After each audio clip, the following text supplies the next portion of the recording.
कैसा था Napoleon? Napoleon जब छोटा लड़का था तभी से वह सत्यवादी था।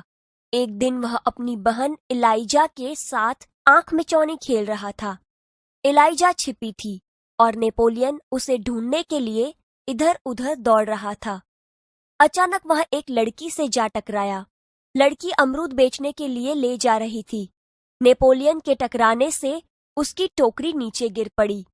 कीचड़ होने के कारण उसके सारे अमरूद खराब हो गए। वह रोती हुई कहने लगी, अब माँ को मैं क्या जवाब दूंगी? चलो भैया, हम यहाँ से भाग चलें। नहीं बहन, हमारे कारण ही तो इसकी हानि हुई है। यह कहकर नेपोलियन ने जेब में रखे 3 छोटे सिक्के उस लड़की को देकर कहा, बहन, मेरे पास ये 3 ही सिक्के हैं, तुम इन्हें ले लो। इन 3 सिक्कों से क्या होगा? मेरी माँ मुझे बहुत मारेगी। अच्छा, तो तुम हमारे साथ घर चलो, हम तुम्हें अपनी माँ से और पैसे दिलवा देंगे। भैया, इसे घर ले चलोगे तो माँ नाराज होगी। नेपोलियन नहीं माना। वह उस लड़की को अपने साथ घर ले गया।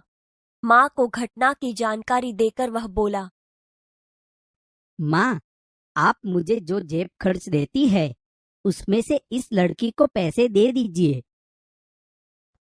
ठीक है, मैं तुम्हारी सच्चाई से खुश हूँ, मगर याद रखना, अब तुम्हें 1 महीने तक जेब खर्च के लिए कुछ भी नहीं मिलेगा। ठीक है माँ। माँ ने उस लड़की को 2 बड़े सिक्के दिए। वह खुशी खुशी घर लौट गई।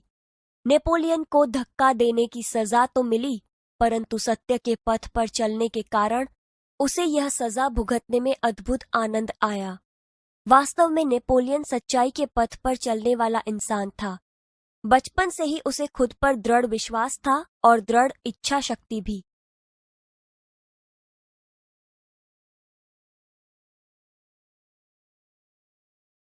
सच्चा दान। मालाबार केरल की बात है। वहां बडगरा नाम के एक गांव में सभा का आयोजन किया गया। गांधी जी ने अपने भाषण में सभा में उपस्थित सभी बहनों से जेवरों की भीख मांगी। बहुत सी वस्तुएं भेंट में मिली। अपना भाषण समाप्त करके गांधी जी उनको नीलाम करने लगे। उसी समय कौमुदी नाम की 16 वर्ष की एक कन्या धीरे से मंच पर चढ़ाई। उसने एक हाथ की सोने की चूड़ी उतारी और उसे गांधी जी को देते हुए बोली, क्या आप मुझे अपने हस्ताक्षर देंगे? गांधी जी हस्ताक्षर कर ही रहे थे कि उसने दूसरे हाथ की चूड़ी भी उतार दी। ये देखकर गांधी जी ने कहा, अरे पगली लड़की, दोनों चूड़ियां देने की जरूरत नहीं है। एक ही चूड़ी लेकर मैं तुम्हें अपने हस्ताक्षर दे दूंगा। इसके उत्तर में कौमुदी ने अपने गले का स्वर्णहार उतार लिया। गांधी जी ने पूछा, तुमने अपने माता पिता से आज्ञा ले ली है ना? बिना कोई उत्तर दिए उसने कानों में से रत्न जड़ित बूंदे भी निकाल लिए। आभूषणों को देने के लिए अपने माता पिता से आज्ञा ले ली है ना?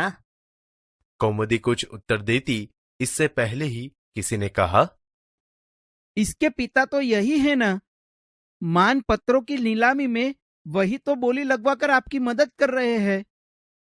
तुम्हें यह तो मालूम होगा कि ये गहने दे देने के बाद तुम फिर नए गहने नहीं बनवा सकोगी। कौमुदी ने यह शर्त दृढ़तापूर्वक स्वीकार कर ली। गांधी जी ने हस्ताक्षर करने के बाद यह वाक्य लिख दिया, तुम्हारे इन आभूषणों की अपेक्षा तुम्हारा त्याग ही सच्चा आभूषण है। सच है, देश प्रेम से बढ़कर कुछ नहीं।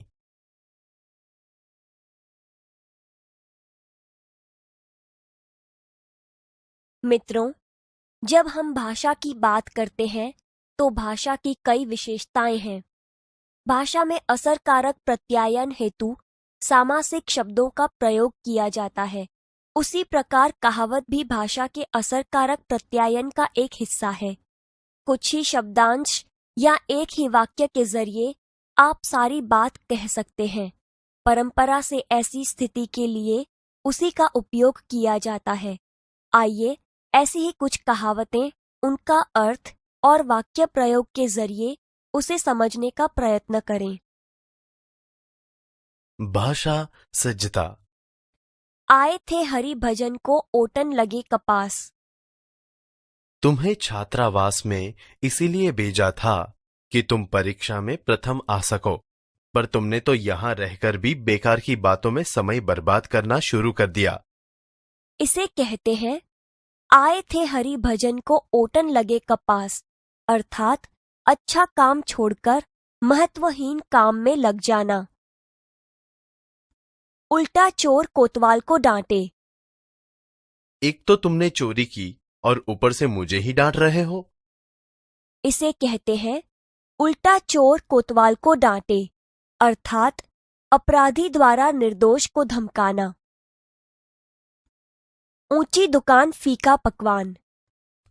हमने तो तुम्हारी दुकान की प्रसिद्धि सुनकर सामान खरीदा था, मगर आपका सामान तो बहुत ही घटिया निकला। इसे कहते हैं ऊंची दुकान फीका पकवान, अर्थात प्रसिद्धि के अनुरूप न होना। एक तो करेला ऊपर से नीम चढ़ा। वह शराबी तो था ही, जुआ भी खेलने लगा। यह तो वही बात हुई, एक तो करेला ऊपर से नीम चढ़ा। इसे कहते हैं एक तो करेला ऊपर से नीम चढ़ा, अर्थात एक दोष के साथ साथ दूसरा दोष भी लग जाना। एक सड़ी मछली सारे तालाब को गंदा करती है। जब से धनराज हमारी कक्षा में आया है, उसने कई बार चोरी की है। उसकी देखा देखी कई और लड़के भी इस लत में पड़ गए हैं। ठीक ही कहा है, एक सड़ी मछली सारे तालाब को गंदा कर देती है। इसे कहते हैं एक सड़ी मछली सारे तालाब को गंदा करती है, अर्थात एक ही बुराई के कारण सबकी बदनामी होना। कंगाली में आटा गीला। गंगू पहले ही बहुत निर्धन था। छोटी सी नौकरी में बड़ी मुश्किल से गुजारा कर रहा था। अब तो वह भी छूट गई। इसे कहते हैं कंगाली में आटा गीला, अर्थात मुसीबत में और मुसीबत आना। कहाँ राजा भोज और कहाँ गंगू तेली। उस साधारण गायिका की तुलना लता मंगेशकर से करना उचित नहीं। कहाँ राजा भोज और कहाँ गंगू तेली। इसे कहते हैं कहाँ राजा भोज और कहाँ गंगू तेली, अर्थात दो व्यक्तियों की स्थिति में बहुत अंतर होना। कोयले की दलाली में हाथ काला। उसका साथ छोड़ दो, पूरा गुंडा है। कभी तुम्हें ले बैठेगा जानते नहीं। कोयले की दलाली में हाथ काला। इसे कहते हैं कोयले की दलाली में हाथ काला, अर्थात बुरे के साथ रहने पर बुराई मिलती है। चमड़ी जाए पर दमड़ी न जाए। सेठ मोहनदास कई दिनों से बीमार है, फिर भी अस्पताल नहीं जाना चाहते हैं। उनके लिए तो चमड़ी जाए पर दमड़ी न जाए। इसे कहते हैं चमड़ी जाए पर दमड़ी न जाए, अर्थात कंजूस व्यक्ति कष्ट सहन कर लेता है, लेकिन पैसे खर्च नहीं करता। जो गरजते हैं सो बरसते नहीं। कमल ने इस बार 100 मीटर की दौड़ में प्रथम स्थान प्राप्त करने का दावा किया था। वह प्रथम तो क्या, तृतीय भी न आ सका। इसे कहते हैं जो गरजते हैं सो बरसते नहीं, अर्थात जो डींग मारते हैं वे काम नहीं करते। नाम बड़े और दर्शन छोटे। तुम्हारे विद्यालय की बहुत प्रशंसा सुन रखी थी, पर आकर देखा तो पढ़ाई का स्तर कुछ भी नहीं। इसे कहते हैं नाम बड़े और दर्शन छोटे, अर्थात प्रसिद्धि अधिक किंतु तत्व कुछ भी नहीं। बोया पेड़ बबूल का आम कहाँ से पाए। सारे साल तो तुमने पढ़ाई नहीं की, अब उत्तीर्ण होने के सपने देख रहे हो। ये संभव नहीं है, क्योंकि किसी ने कहा है, बोया पेड़ बबूल का आम कहाँ से पाए। इसे कहते हैं बोया पेड़ बबूल का आम कहाँ से पाए, अर्थात बुरे कामों का अच्छा फल नहीं मिलता।